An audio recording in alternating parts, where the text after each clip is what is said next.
O desejado de todas as nações. Capítulo 17. Nicodemos.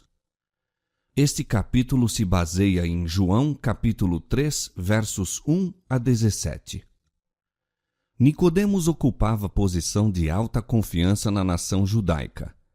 Possuía esmerada educação e era dotado de talentos acima do comum, sendo igualmente membro honrado do Conselho Nacional.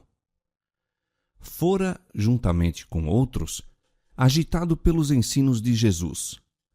Se bem que rico, instruído e honrado, sentira-se estranhamente atraído pelo humilde Nazareno. As lições saídas dos lábios do Salvador o haviam impressionado grandemente e desejara conhecer mais acerca dessas maravilhosas verdades. A manifestação de autoridade por parte de Cristo na purificação do templo despertara nos sacerdotes e principais decidido ódio. Temiam o poder desse estranho. Tal ousadia da parte de um obscuro galileu não era coisa que se tolerasse. Determinaram pôr termo à sua obra. Mas nem todos concordavam com isso. Alguns havia que temiam opor-se a uma pessoa tão evidentemente dirigida pelo Espírito de Deus. Lembravam-se de como profetas haviam sido mortos por terem repreendido os pecados dos guias de Israel. Sabiam que a servidão dos judeus a um povo pagão era o resultado de sua obstinação em rejeitar as repreensões de Deus. Temiam que, conspirando contra Jesus, os sacerdotes e principais estivessem seguindo os passos de seus antepassados e trouxessem sobre a nação novas calamidades. Num concílio do Sinédrio, em que fora considerada a atitude a tomar para com Jesus, aconselhara cautela e moderação. Insistira em que, se Jesus se achasse na verdade investido de autoridade por Deus, seria perigoso rejeitar-lhe as advertências. Os sacerdotes não haviam ousado desprezar esse conselho e, temporariamente, não tomaram medidas abertas contra o Salvador. Desde que ouvira Jesus, Nicodemos estudara ansiosamente as profecias relativas ao Messias, e quanto mais procurara, tanto mais forte era a sua convicção de que este era aquele que havia de vir. Ele, como muitos outros em Israel, sentira-se grandemente aflito com a profanação do templo.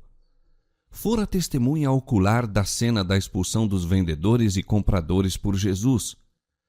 Presenciara a maravilhosa manifestação de poder divino. Vira o Salvador receber os pobres e curar os enfermos. Vira-lhes a expressão de alegria e escutara-lhes as palavras de louvor. E não podia duvidar de que Jesus de Nazaré era o enviado de Deus. Desejava grandemente uma entrevista com Jesus, mas recuava ante a ideia de o procurar abertamente. Seria demasiado humilhante para um príncipe judeu reconhecer-se em afinidade com um mestre ainda tão pouco conhecido. E chegasse sua visita ao conhecimento do Sinédrio, isso lhe atrairia o desprezo e as acusações do mesmo.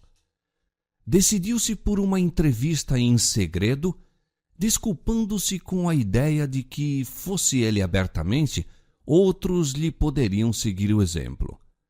Sabendo, depois de indagar especialmente o lugar de retiro do Salvador, no Monte das Oliveiras, esperou até que a cidade silenciasse no sono, indo então em busca dele. Em presença de Cristo, experimentou Nicodemos uma estranha timidez que se esforçou por ocultar sob um ar de compostura e dignidade. Rabi, disse ele, bem sabemos que és mestre vindo de Deus, porque ninguém pode fazer estes sinais que tu fazes se Deus não for com ele. esperava, falando dos raros dons de Cristo como mestre, bem como de seu maravilhoso poder de operar milagres, preparar o terreno para a entrevista que pretendia. Suas palavras visavam exprimir e despertar confiança. Na realidade, porém, exprimiram incredulidade. Não reconheceu Jesus como o Messias, mas apenas como um mestre enviado por Deus. Em vez de agradecer essa saudação, Jesus fixou os olhos no visitante como se lhe estivesse lendo a alma. Em sua infinita sabedoria, viu diante de si um indagador da verdade. Sabia o objetivo dessa visita e, no desejo de aprofundar a convicção já existente no espírito do ouvinte, foi diretamente ao ponto, dizendo solene, mas bondosamente: Na verdade te digo que aquele que não nascer de novo não pode ver o reino de Deus. Nicodemos fora ter com o Senhor pensando em entrar com ele em discussão, mas Jesus expôs-lhe os princípios fundamentais da verdade. Disse a Nicodemos: Não é tanto de conhecimento teórico que precisas, mas de regeneração espiritual. Não necessitas satisfazer tua curiosidade, mas ter um novo coração. É mister que recebas nova vida de cima antes de te ser possível apreciar as coisas celestiais. Antes que se verifique essa mudança, tornando novas todas as coisas, nenhum salvador proveito tem para ti o discutir comigo minha autoridade ou missão. Nicodemos ouvira a pregação de João Batista quanto ao arrependimento e ao batismo, indicando ao povo aquele que havia de batizar com o Espírito Santo. Ele próprio sentira haver falta de espiritualidade entre os judeus, que em grande parte eram dominados pela hipocrisia e a mundana ambição.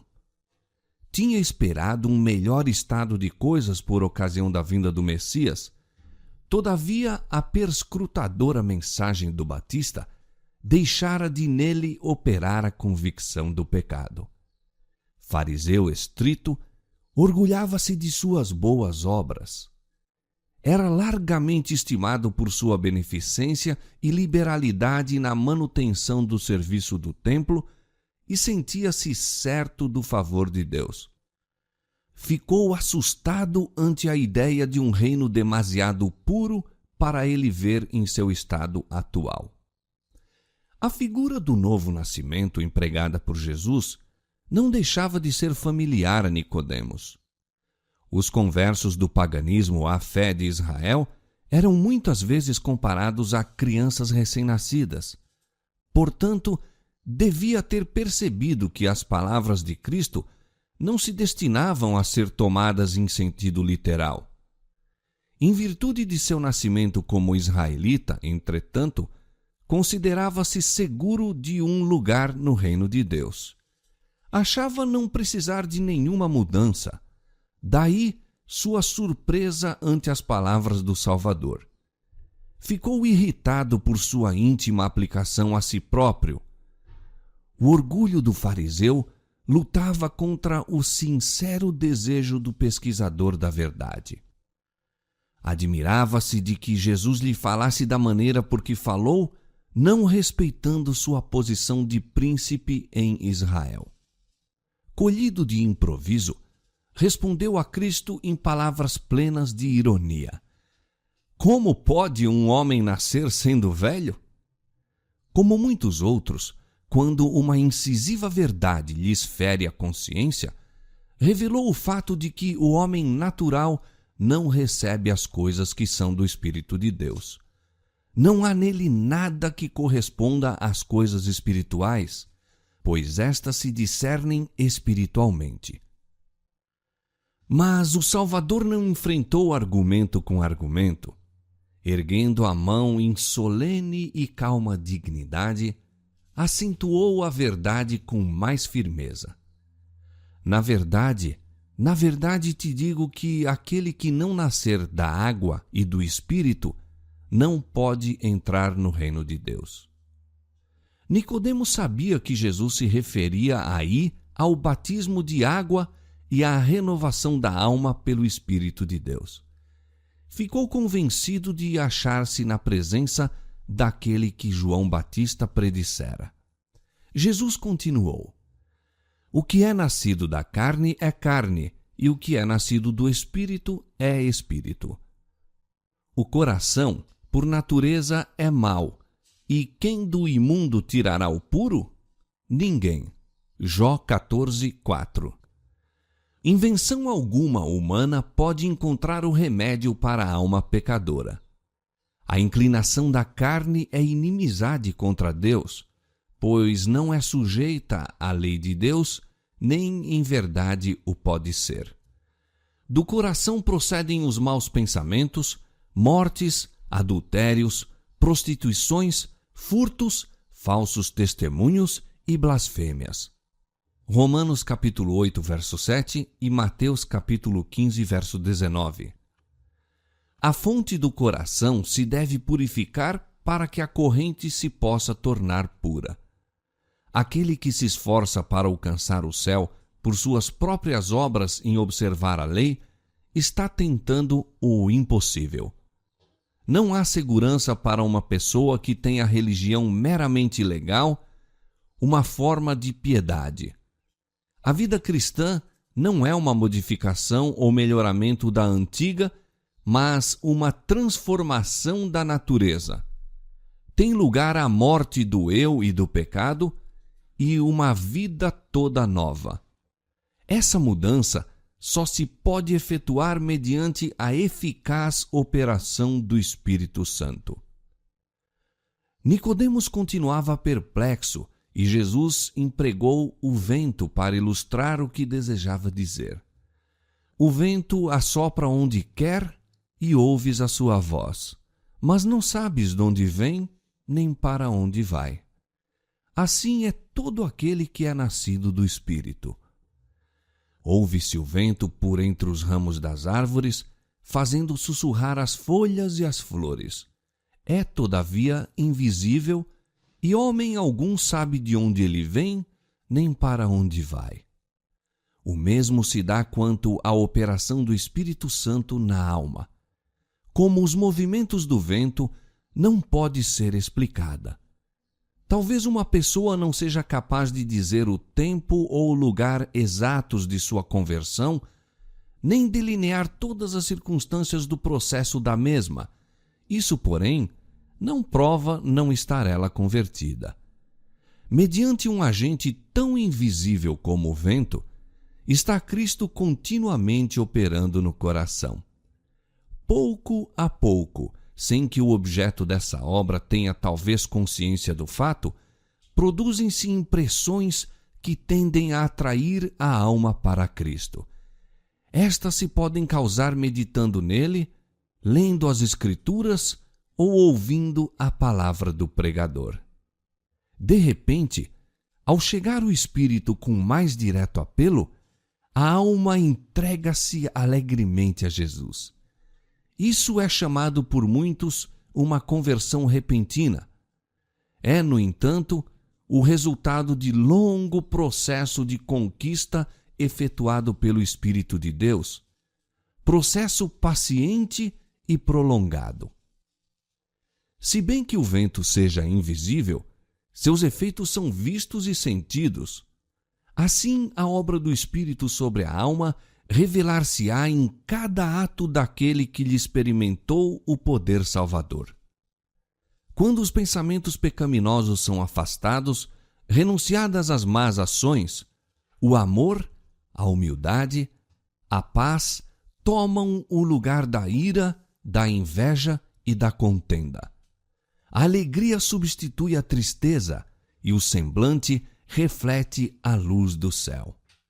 Ninguém vê a mão que suspende o fardo, nem a luz que desce das cortes celestiais. A bênção vem quando, pela fé, a alma se entrega a Deus.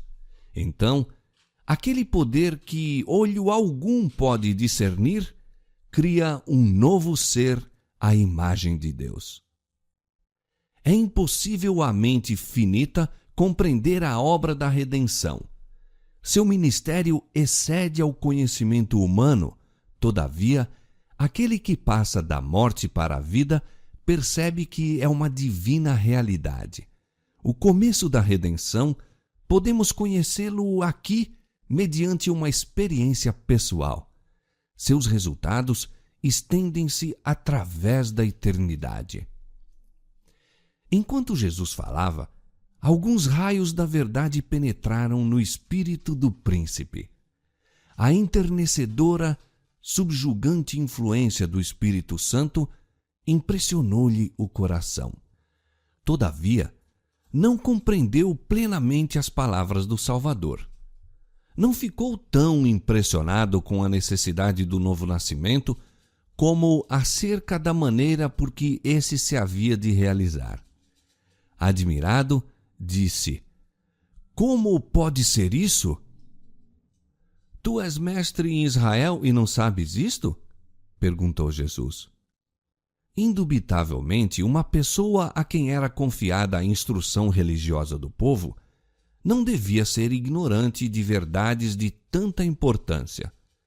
Suas palavras encerravam a lição de que, em lugar de sentir-se irritado com as positivas palavras da verdade, Nicodemos deveria ter de si mesmo opinião muito humilde em vista de sua ignorância espiritual. Não obstante, Cristo falava com tão solene dignidade e tanto o olhar como a inflexão da voz exprimiam tão sincero amor que Nicodemos não se ofendeu ao compreender sua humilhante condição. Mas ao explicar Jesus que sua missão na terra era estabelecer um reino espiritual e não temporal, seu ouvinte sentiu-se perturbado. Vendo isso, Jesus acrescentou: "Se vos falei de coisas terrestres e não crestes, como crereis se vos falar das celestiais?" Se Nicodemos não podia receber os ensinos de Cristo, que ilustravam a obra da graça no coração, como entender a natureza de seu glorioso reino celestial? Não discernindo a natureza da obra de Cristo na terra, não poderia compreender sua obra no céu. Os judeus que Jesus expulsara do templo pretendiam ser filhos de Abraão, mas fugiram da presença do Salvador porque não podiam suportar a glória de Deus que nele se manifestava. Revelaram assim não se achar pela graça de Deus habilitados a participar dos sagrados serviços do templo. Eram zelosos em manter uma aparência de piedade, mas negligenciavam a santidade do coração. Ao passo que eram zelosos defensores da letra da lei, violavam-lhe constantemente o espírito. Sua grande necessidade era aquela mesma mudança que Cristo estivera explicando a Nicodemos, um novo nascimento moral, uma limpeza do pecado e renovação do conhecimento e da santidade. Não havia escusa para a cegueira de Israel quanto à obra da regeneração. Pela inspiração do Espírito Santo, escrevera Isaías: "Todos nós somos como o imundo e todas as nossas justiças como trapos de imundícia." Davi suplicara: "Cria em mim, ó Deus, um coração puro e renova em mim um espírito reto." E por meio de Ezequiel fora dada a promessa: "E vos darei um coração novo e porei dentro de vós um espírito novo. E tirarei o coração de pedra da vossa carne, e vos darei um coração de carne. E porei dentro de vós o meu espírito, e fareis que andeis nos meus estatutos, e guardeis os meus juízos, e os observeis." Isaías 64:6, Salmo 51:10 e Ezequiel capítulo 36, versos 26 e 27. Nicodemos lera essas passagens com o espírito obscurecido.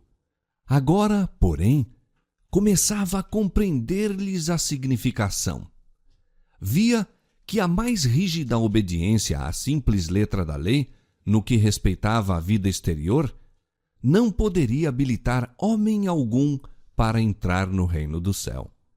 No conceito dos homens, sua vida fora justa e digna de honra. Em presença de Cristo, no entanto, sentia que seu coração era impuro, sua vida destituída de santidade. Nicodemos estava sendo atraído para Cristo. Ao explicar-lhe o Salvador o que dizia a respeito ao novo nascimento, anelava experimentar essa mudança em si mesmo. Por que meio poderia isso realizar-se?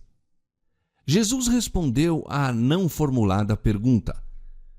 Como Moisés levantou a serpente no deserto, assim importa que o Filho do Homem seja levantado, para que todo aquele que nele crê não pereça, mas tenha a vida eterna. Ali estava um terreno familiar a Nicodemos. O símbolo da serpente levantada tornou-lhe clara a missão do Salvador.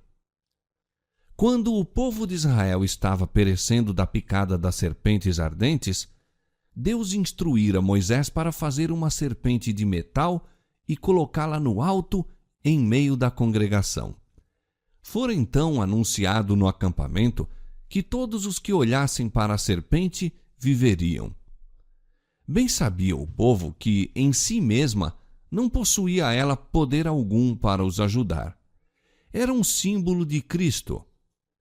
Como a imagem feita à semelhança das serpentes destruidoras era erguida para a cura deles, assim alguém nascido em semelhança da carne do pecado havia de lhe ser redentor. Romanos 8:3. Muitos dos israelitas olhavam o serviço sacrificial como possuindo em si mesmo virtude para os libertar do pecado. Deus lhes desejava ensinar que esse serviço não tinha mais valor que aquela serpente de metal. Visava a dirigir-lhes o Espírito para o Salvador, fosse para a cura de suas feridas, fosse para o perdão dos pecados. Não podiam fazer por si mesmos coisa alguma senão mostrar sua fé no dom de Deus. Cumpria-lhes olhar e viver. Os que haviam sido mordidos pelas serpentes poderiam haver demorado a olhar. Poderiam ter posto em dúvida a eficácia daquele símbolo metálico.